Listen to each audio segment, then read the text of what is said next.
அதிகாரம் 2.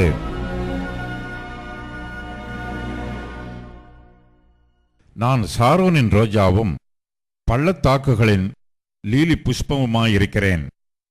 முள்ளுகளுக்குள்ளே லீலி புஷ்பம் எப்படி இருக்கிறதோ அப்படியே குமாரத்திகளுக்குள்ளே எனக்கு பிரியமானவளும் இருக்கிறாள்.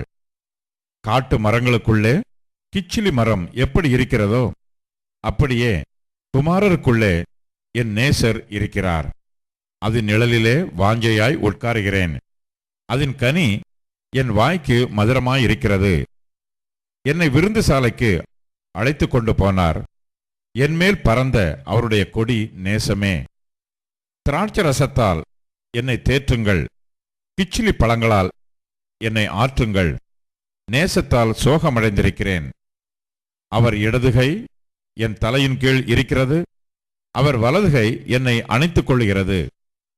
எருசலேமின் குமாரத்திகளே, எனக்கு பிரியமானவளுக்கு மனதாக மட்டும் நீங்கள் அவளை விழுக்க பண்ணாமலும் எழுப்பாமலும் இருக்கும்படி வெளிமான்கள் மேலும் வெளியின் மறைகள் மேலும் உங்களை ஆணையிடுகிறேன்.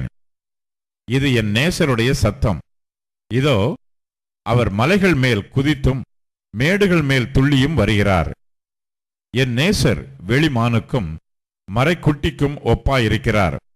இதோ அவர் எங்கள் மதிலுக்கு புறம்பே நின்று பலகணி வழியாய் பார்த்து கிராதியின் வழியாய் தமது மலர்ந்த முகத்தை காண்பிக்கிறார். என் நேசர் என்னோட பேசி, என் பிரியமே, என் ரூபவதியே, எழுந்து வா. இதோ மாரிக்காலம் சென்றது, மழை பெய்து ஒளிந்தது. பூமியிலே புஷ்பங்கள் காணப்படுகிறது. குருவிகள் பாடும் காலம் வந்தது. காட்டுப்புறாவின் சத்தம் நமது தேசத்தில் கேட்கப்படுகிறது. அத்திமரம் காய் காய்த்தது. திராட்சை கொடிகள் பூ பூத்து வாசனையும் பரிமளிக்கிறது. என் பிரியமே, என் ரூபவதியே, நீ எழுந்து வா. கண்மலையின் வெடிப்புகளிலும் சிகரங்களின் மறைவிடங்களிலும் தங்குகிற என் புறாவே, உன் முக ரூபத்தை எனக்கு காண்பி. உன் சத்தத்தை நான் கேட்கட்டும். உன் சத்தம் இன்பமும் உன் முக ரூபம் அழகுமாயிருக்கிறது என்றார். திராட்சை தோட்டங்களை கெடுக்கிற புலி நரிகளையும் சிறி நரிகளையும் நமக்கு பிடியுங்கள். நம்முடைய திராட்சை தோட்டங்கள் பூவும் பிஞ்சுமாயிருக்கிறதே. என் நேசர் என்னுடையவர், நான் அவருடையவள்.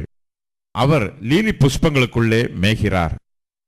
என் நேசரே, பகல் குளிர்ச்சியாகி நிழல் சாய்ந்து போகும் வரைக்கும் நீர் திரும்பி குன்றும் பிளப்புமான கண்மலைகளில் குதித்து வரும் கலைமானுக்கும் மறைகளின் குட்டிகளுக்கும் சமானமாயிரும்.